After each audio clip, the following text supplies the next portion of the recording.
নমস্কার শ্রোতা বন্ধুরা, ঋতধারা ইউটিউব চ্যানেলে সকলকে জানাই স্বাগত। আজ একটি নতুন গল্প আপনাদের শোনাতে চলেছি। গল্পটির নাম একটি ভাঙাচোরা গল্প। লিখেছেন সুবিখ্যাত লেখিকা আশাপূর্ণা দেবী। ভাঙা ইটের স্তূপের আশেপাশে ঘুরিয়া বেড়াইতেছি। চিরদিনের অদেখা, সম্পূর্ণ অপরিচিত পিতামহের ভিটার ধ্বংসস্তূপ।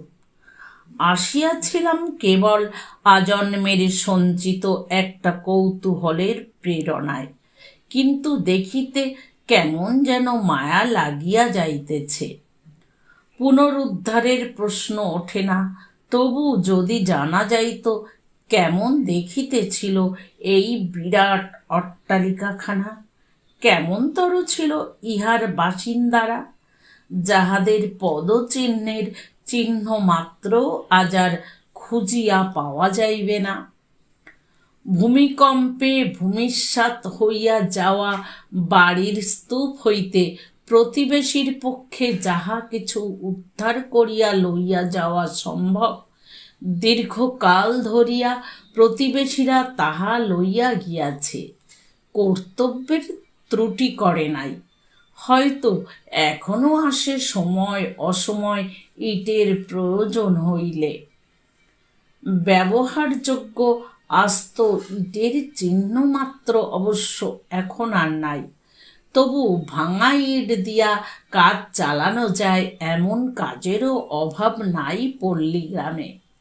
আশেপাশে ছড়ানো ছিটানো এই ভাঙা টুকরাগুলা কাজে লাগানো ছাড়া জমাট বাঁধা স্তূপটায় এখন আর লুব্ধ প্রতিবেশীর হাত বাড়াইবার উপায় অবশ্য নাই।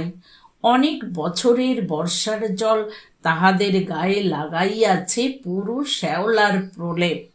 যেখানে সেখানে সৃষ্টি করিয়াছে ঘন আগাছার জঙ্গল। সেকেলে কাণ্ড তো। যত বড় অট্টালিকাই হোক, কাদার গাঁথুনি তাহাতে আর সন্দেহ নাই।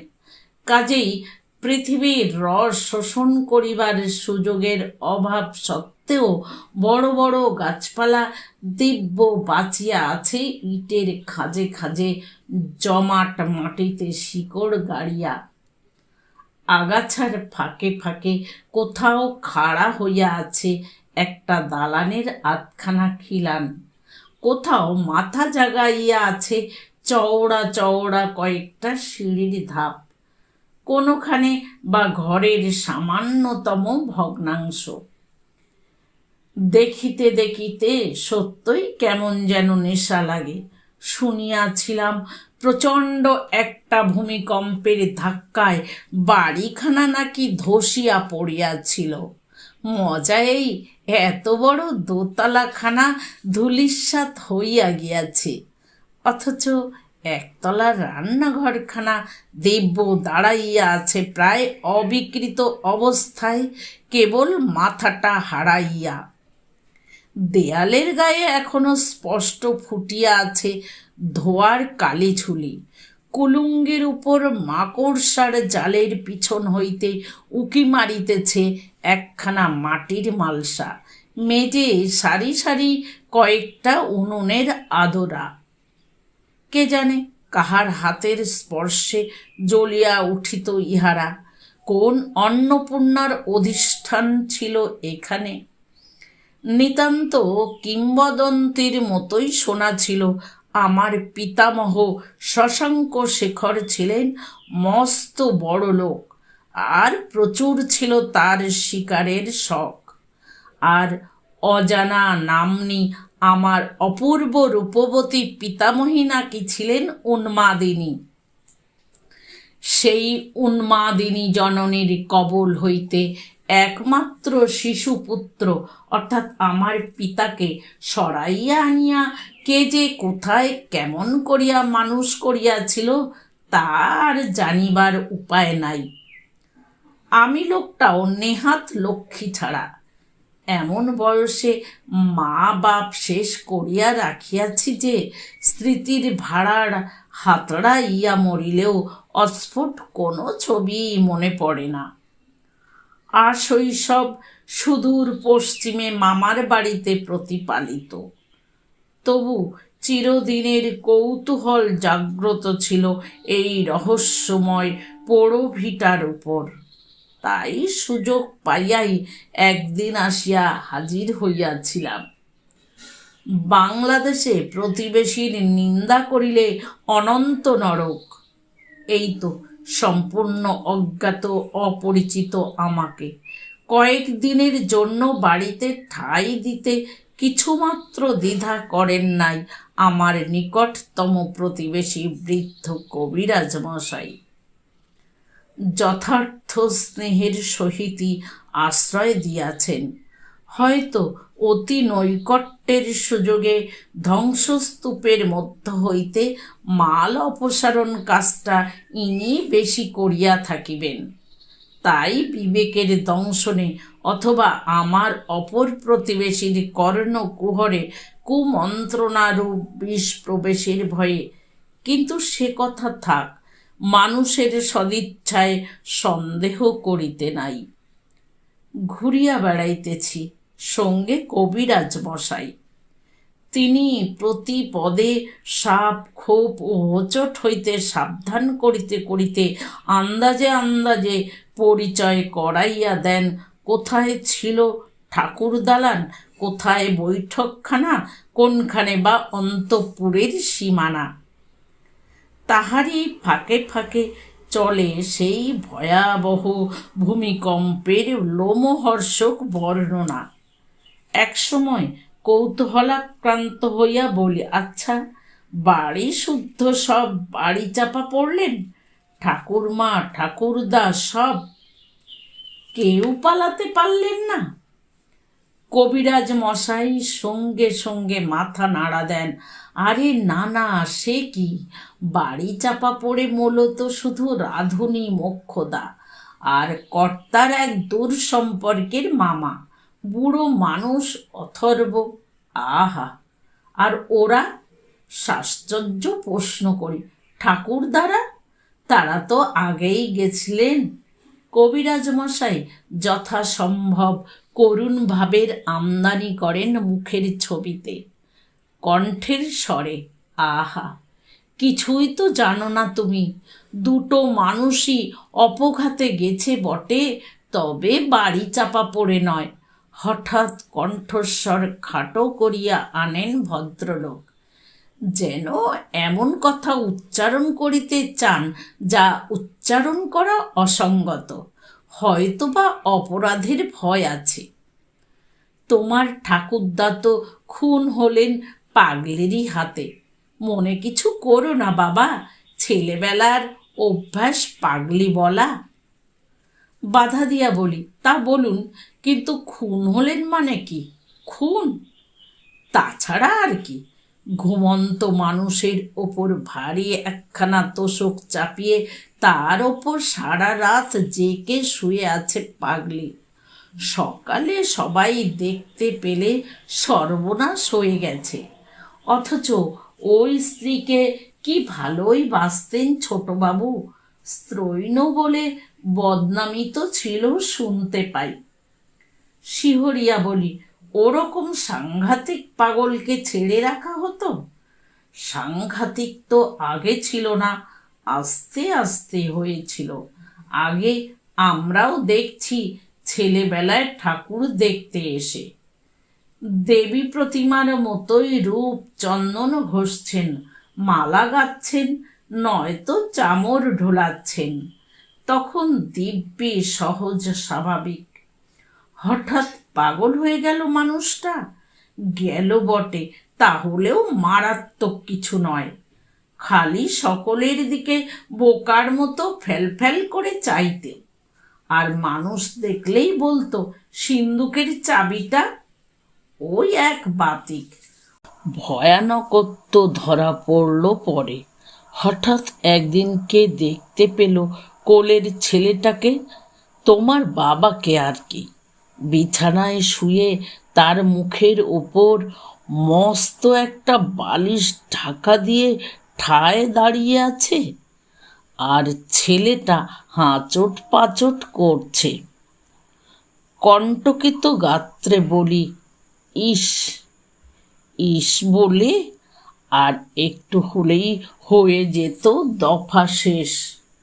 তারপরই তো ছেলেকে নিয়ে চলে গেল একটা খুড়তুতো পিসি কানপুরে না কোথায় যেন। তার কিছুদিন পরেই তোমার ঠাকুরদার ওই ব্যাপার। শেষে নিজে মোলো পাগলি গলায় দড়ি দিয়ে।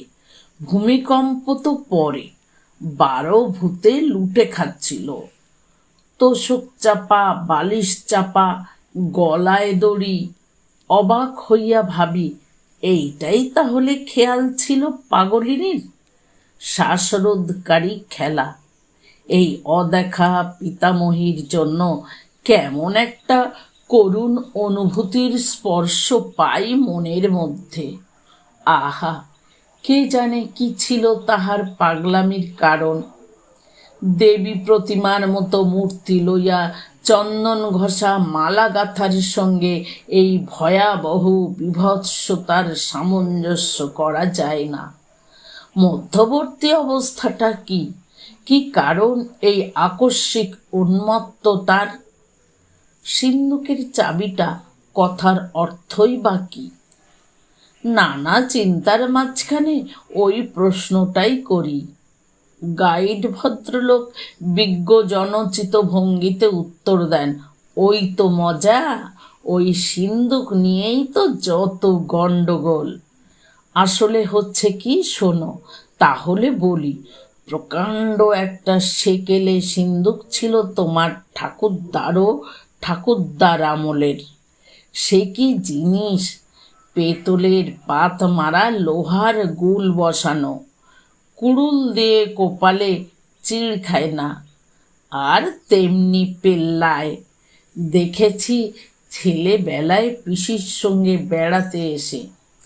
সেই সিন্ধুকে থাকতো তোমার ঠাকুরদার রূপোর বাসনের গাদা।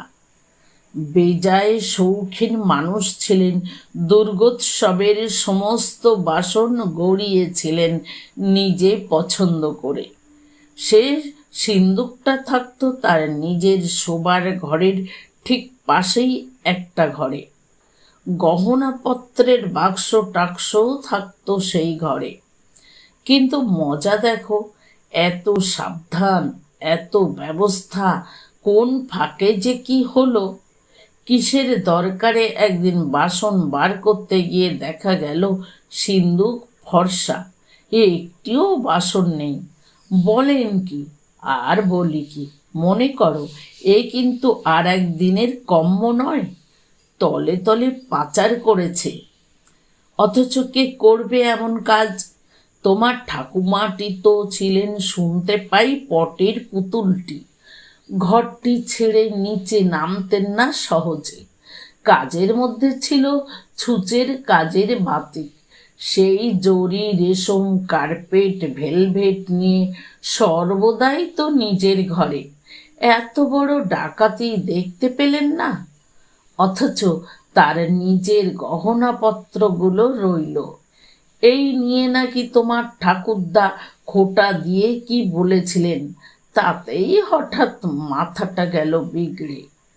অবাক হইয়া বলি, এই তুচ্ছ কারণ, একটু বকুনির জন্যে? কবিরাজ মহাশয় আবার একবার প্রাজ্ঞ হাসি হাসেন। ওহে বাপু, শুধুই কি বকুনির জন্যে? অতগুলো জিনিসের শোকি সোজা। যতই হোক মেয়ে মানুষ বলে কথা, যাদের বাসন কোসন শাড়ি গয়না অন্তঃপ্রাণ।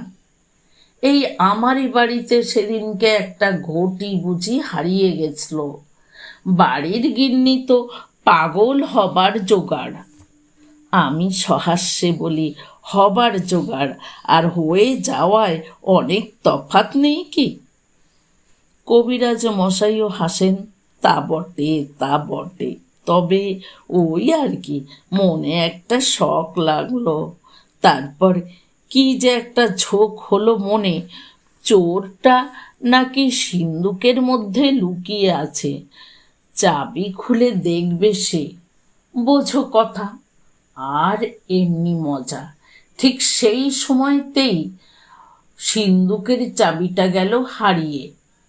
খুলে দেখিয়ে সন্দেহ ভঞ্জন করবার জো থাকলো না। নিজেই হয়তো কোথায় ফেলেছিল পাগড়ি। আর একটা চাবি জুটল না? বিস্মিত প্রশ্ন করি। আরে বাবা, দেখনি তো সে কি চিজ! 10 ওজনের সেই তালাটি কলকাতার সাহেব বাড়িতে অর্ডার দিয়ে তৈরি। তার চাবি করতে শুধু সেই কোম্পানিই পারে। সে কি এক কথায় হয়? এখন তো কৃতী হয়েছ, তোমারই পূর্বপুরুষের সম্পত্তি। মজুরি মিস্ত্রি লাগিয়ে খোঁড়াও না? ওই দোতলার দালান কোঠার ঢিবির নিচে কবরস্থ হয়ে আছে সে। দেখবে কি বস্তু! আশ্চর্যের কুল কিনারা হারায়। সেই সিন্দুকটা আছে এখনো। থাকবে না কোথায় যাবে? পাড়ার লোকে চুরি করবে? একটু শ্লেষের হাসি হাসেন কবিরাজ মশাই। লজ্জিত হইয়া বলি, তা নয়, তবে চোর টোর। চোর টোর? হ্যাঁ, তা গোটা 50 কুলি মজুর লাগিয়ে ইট পাটকেল সরিয়ে পারত বটে নিতে। কবিরাজ মশাই মৃদু হাস্য করেন। তবে অত বড় চিজ রাখবার মতো ঘর তো এ অঞ্চলে কোনো বেটা চোরের নেই বাবা। আর সে তালা ভাঙবার ক্ষমতাও নেই কারুর। ও তাই? এতক্ষণে হৃদয়ঙ্গম হয়ে কেন আজও অমন একটা মূল্যবান বস্তু ভাঙা ইটের বোঝার নিচে কবরস্থ হইয়া আছে। কিন্তু শুনিয়া পর্যন্ত মনটা কেমন আকুলি বিকুলি করিতে থাকে। না জানি কি গোপন রহস্য লুকানো আছে এই স্তূপীকৃত জঞ্জালের নিচে। কে সন্ধান দিবে তাহার? আচ্ছা, জন্মজোর লাগাইয়া উদ্ধার করা যায় না সিন্দুকটা? একান্তই অসম্ভব। কতই আর খরচ হয়? হয়তো আরো কত স্মৃতির নিদর্শন মিলিতে পারে। আসবাবপত্র, সংসার লীলার যাবতীয় সরঞ্জাম সমেত আস্ত একখানা বাড়ি ভূমিকম্পে ধসিয়া গেলে কত জিনিসই তো চাপা পড়িয়া যায়। সবই কি ধরা পড়িয়াছে প্রতিবেশীর তীক্ষ্ণ দৃষ্টির আওতায়? শিকারীর পোশাক পরা বিরাট একটা অয়েল পেন্টিং নাকি ছিল আমার ঠাকুর দাদার কবিরাজ মশাইয়ের মুখেই শুনি।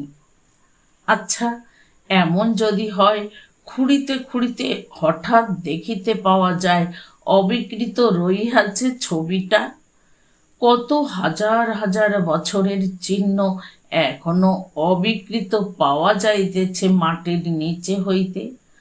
আর এ তো সামান্য 60-65 বছরের কথা।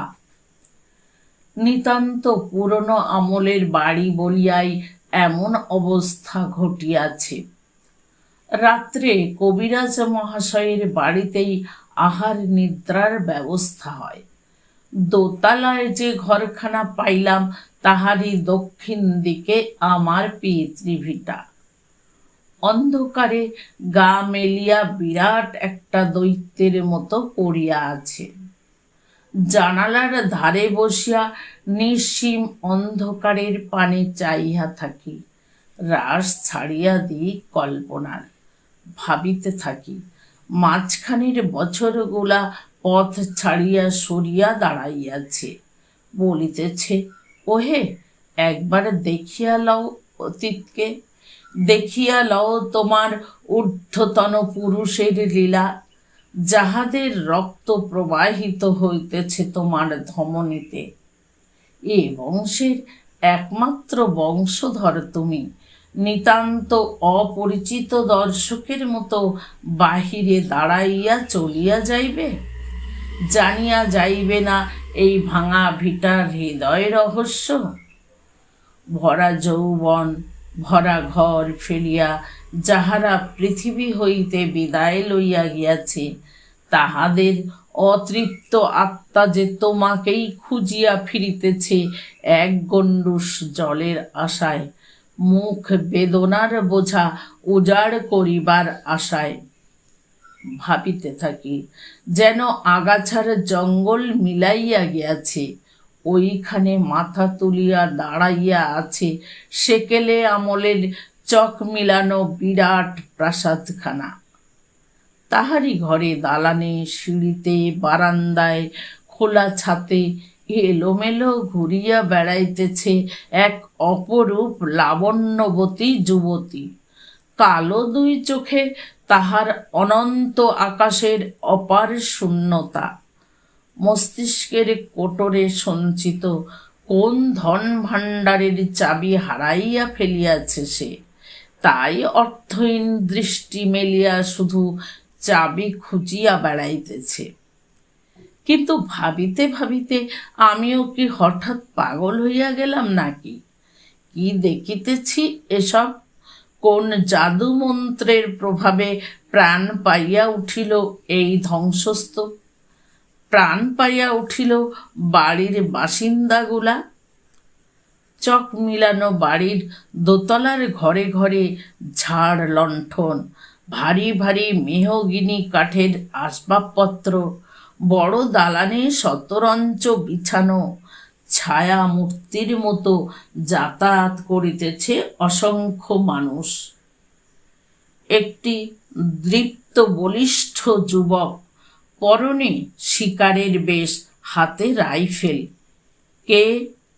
আমার সহিত কি উহার কোনো সম্বন্ধ আছে? আয়নায় দৃষ্ট নিজের মুখের সহিত উহার মুখের আদল পাইতেছি কেন? রাইফেলটা দালানের দেয়ালে ঠেসান দিয়ে বীরত্ব ব্যঞ্জক ভঙ্গিতে ও যে ঘরে প্রবেশ করিল, সে ঘরে পালঙ্কের উপর বসিয়া কে? কি তীব্র রূপ!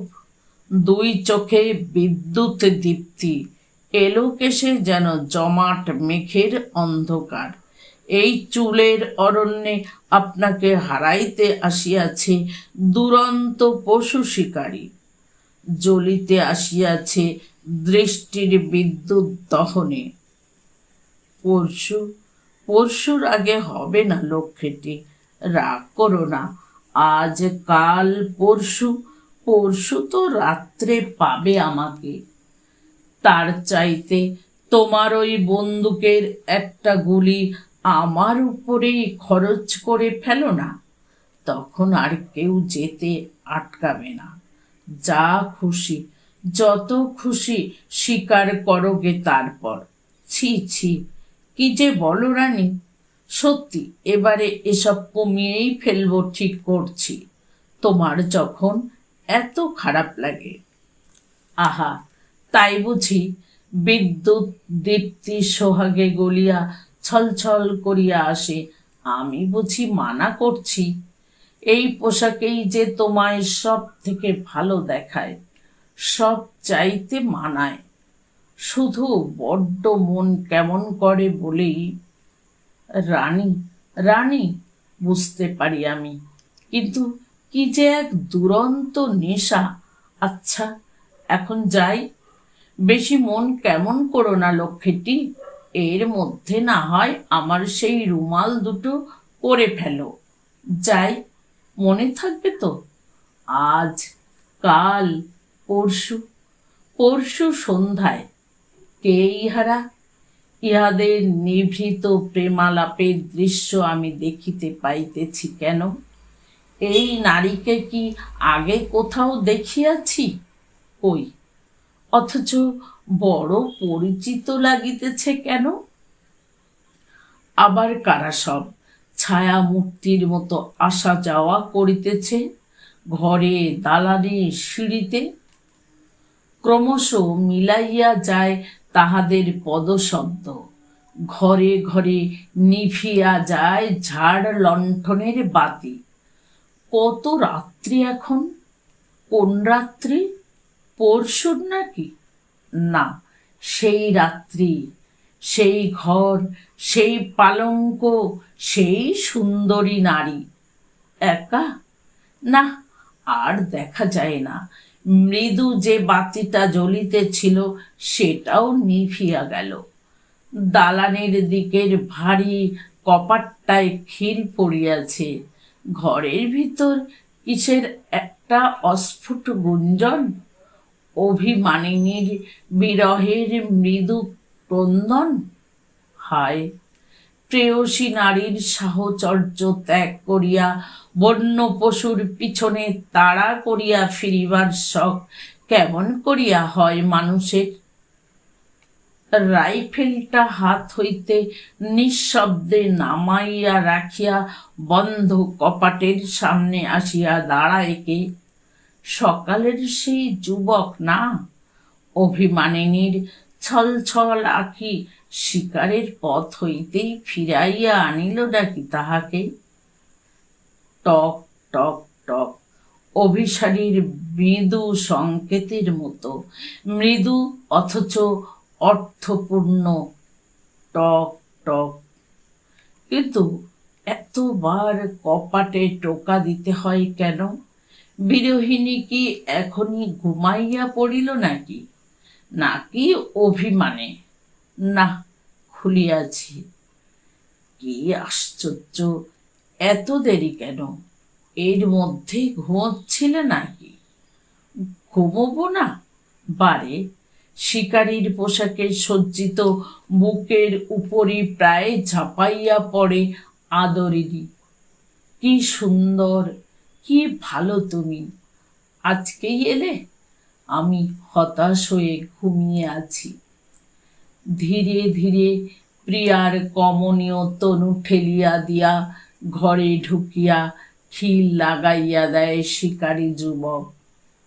ও মা, ও মা, ও কি! উচ্ছ্বসিত হাস্যে ভাঙিয়া পড়ে বধূ। এই মূর্তি নিয়েই খিল লাগাচ্ছ মানে? হাত মুখ ধোবে না? পোশাক ছাড়বে না? কি কাণ্ড! কাণ্ডই বটে। কেউ জানে না আমি এসেছি। হঠাৎ কেমন মন কেমন করে উঠল। ফিরে এলাম স্টিমার ঘাট থেকে। সে তো চমৎকার করলে, কিন্তু ঢুকলে কি করে? দেউড়ি বন্ধ হয়নি? বন্ধ হয়েছে। যুবক হঠাৎ গম্ভীর হইয়া যায়। কাল সব বেটাকে চাপকাবো। এইরকম অসাবধানেই রূপোর বাসনগুলো গেছে। বধূ শঙ্কিত ডাগর দৃষ্টি মেলিয়া বলে, উমা, কেন? খিড়কি খোলা ছিল বুঝি? খিড়কি নয়, চোর কুঠুরির ভেতরে ছোট দরজাটা। বাগানের পাঁচিল টপকে আসবো ভেবে ঘুরে যেতে গিয়ে চোখে পড়ল। বধূ অবাক হয় না, বোকার মতো প্রশ্ন করে, খোলা ছিল হাট করে? না, ভেজানোই ছিল। তবু হঠাৎ কেমন মনে হলো, রাইফেলের নলটা দিয়ে ঠেললাম, খুলে গেল। দেখেছ একবার কি কাণ্ড! বধূ যেন উপর জুপরি অভিনব সব কাণ্ডে বাক শক্তি হারায়। শুকনো মুখের উপর ফুটিয়া উঠে উদ্বেগের ছায়া। যুবক হঠাৎ উঠিয়া পকেট হইতে দেশলাই বাহির করিয়া কেরোসিনের টেবিল ল্যাম্পটা জ্বালে। আহ, এখন আবার ওই বড় আলোটা জ্বালছ কেন? জ্বালছি তোমায় দেখব বলে। কি কথার ছিরি! দেখনি কখনো? এত রূপ কখনো দেখিনি। নীলাম্বরী শাড়ি এর আগে পরেছ কখনো? কি যে বলো, কতদিন তো পরি। কি জানি, মনে হচ্ছে এর আগে কোনো দিন দেখিনি তোমাকে নীলাম্বরী পরতে। দেখিনি তোমার কত রূপ। অন্ধ হয়ে ছুটেছি বনের হরিণীর পিছনে। এমন সৃষ্টি ছাড়া কথা বলো তুমি, আদরে যেন খান খান হইয়া স্বামীর কোলের উপর ভাঙিয়া পড়ে বধূ। আশ্চর্য, আমার দৃষ্টিকে এত অগ্রাহ্য কেন ওদের? লজ্জা শরমের বালাই নাই? শিকারীর পোশাকের উপর নীলাম্বরীটা বেমানান, সেটা বোধ করি ধরা পড়িয়াছে ওর কাজে।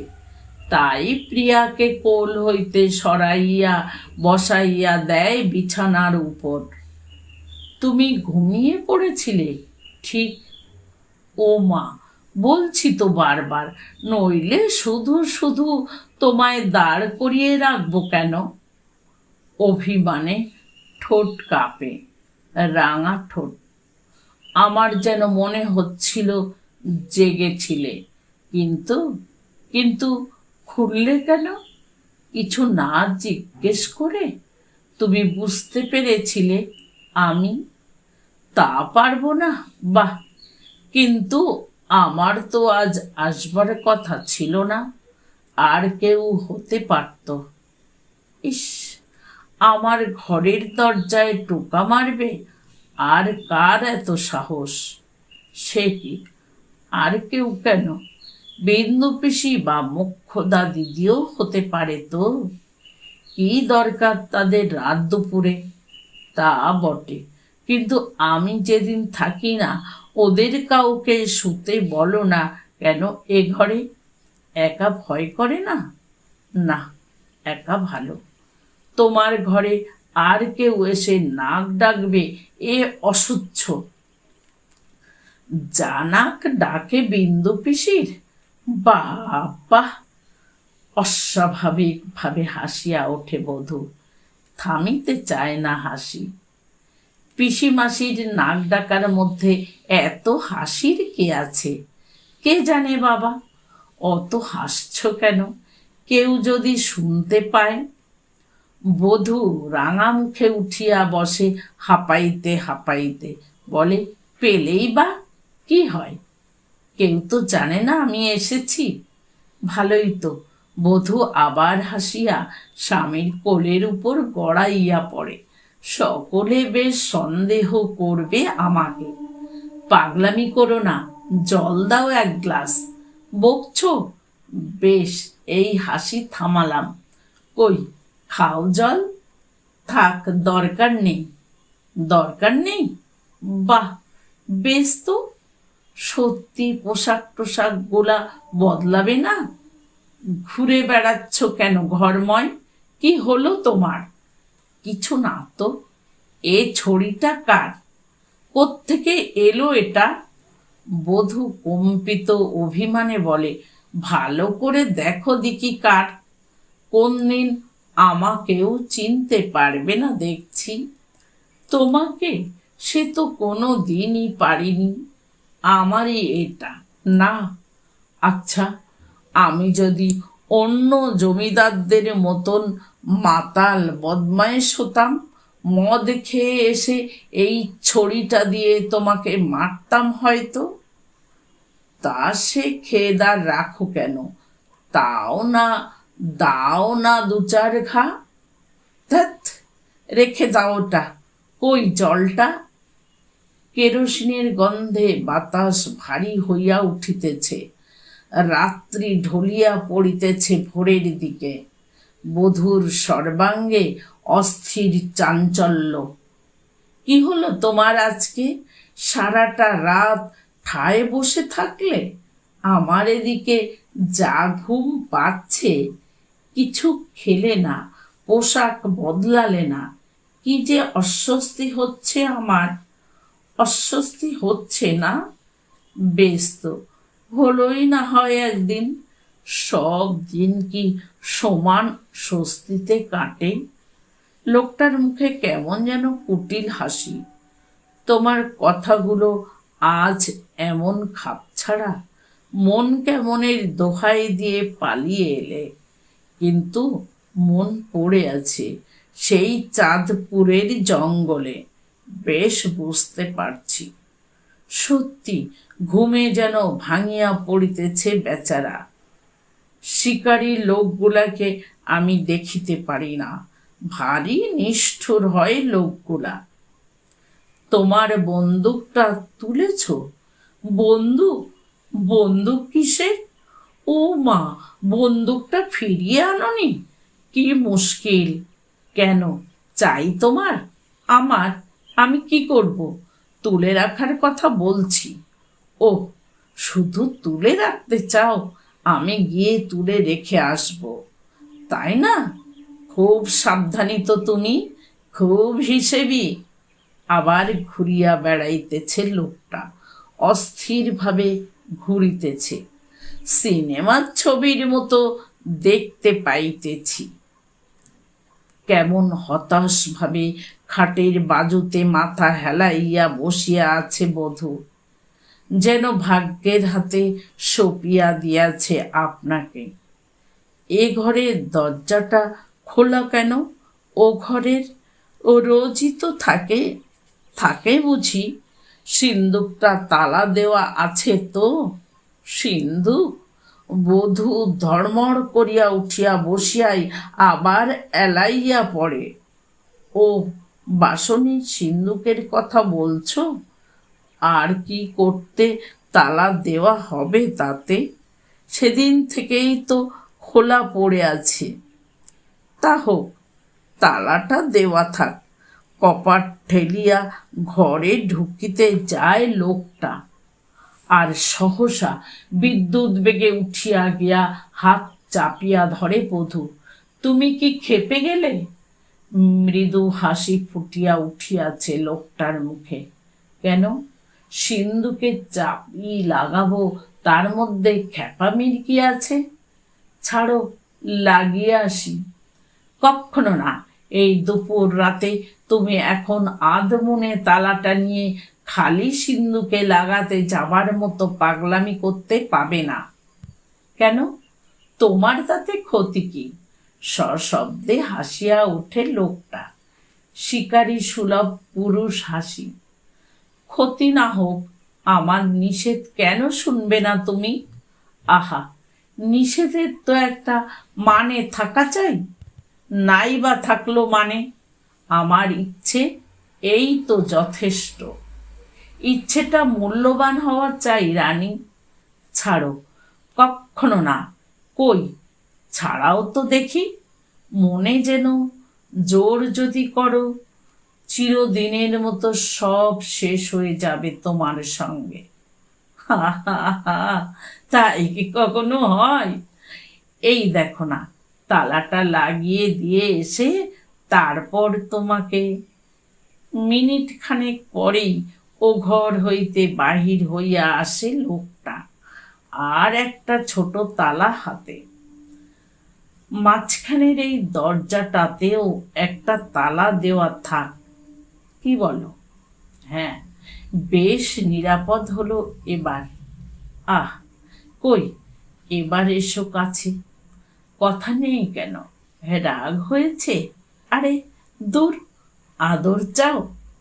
এসো সরে। কাঠের মতো কঠিন হয়ে যাচ্ছ কেন সখী?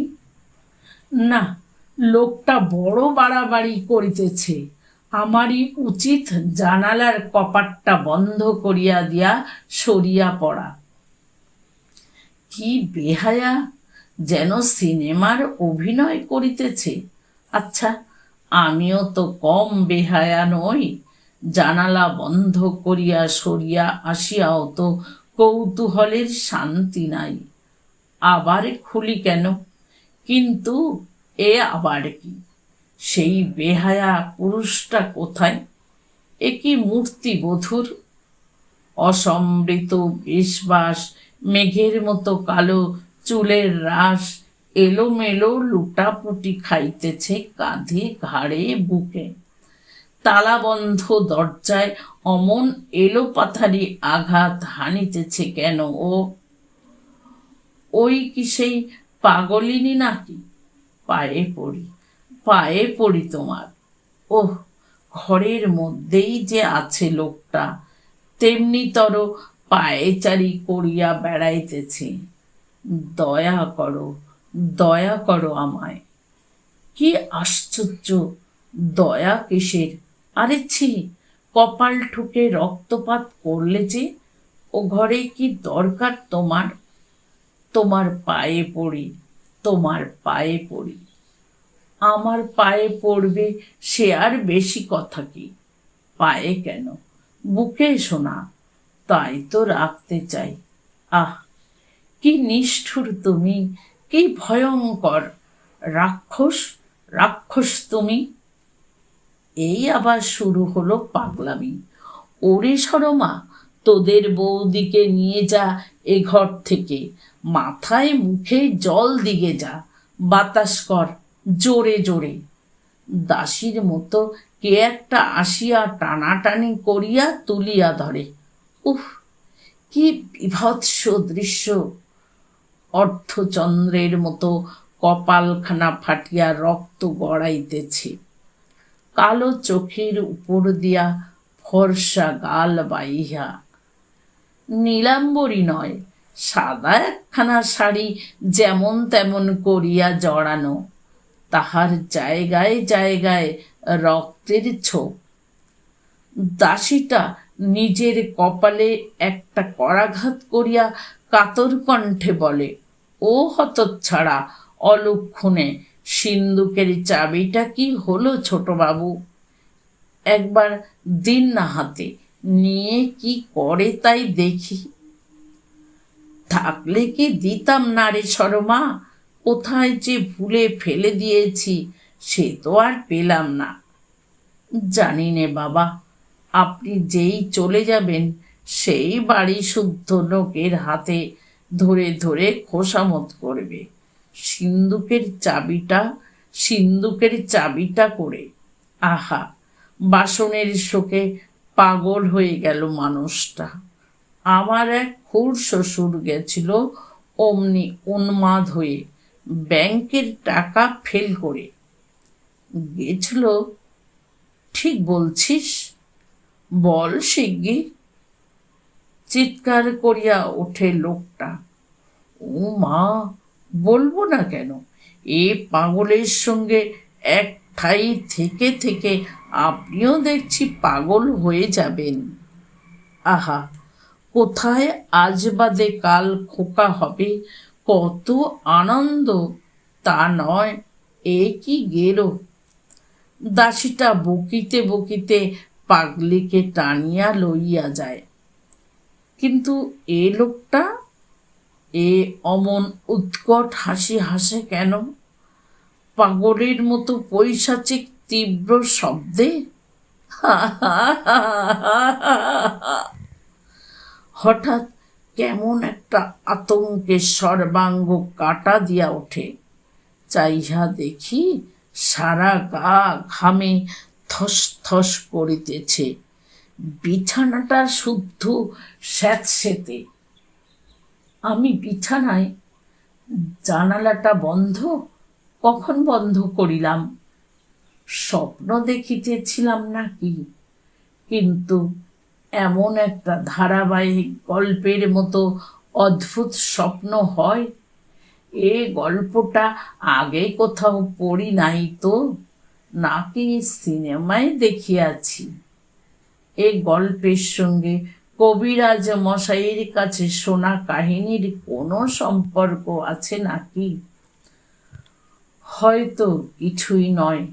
লোহার গুল মারা সেকেলে ভারী সিন্দুকটা কোন ফাঁকে আমার মগ্ন চৈতন্যের ভিতর জাকিয়া বসিয়াছিল, ঘুমের সুযোগে একটা গল্প ফাঁদিয়া ফেলিয়াছে।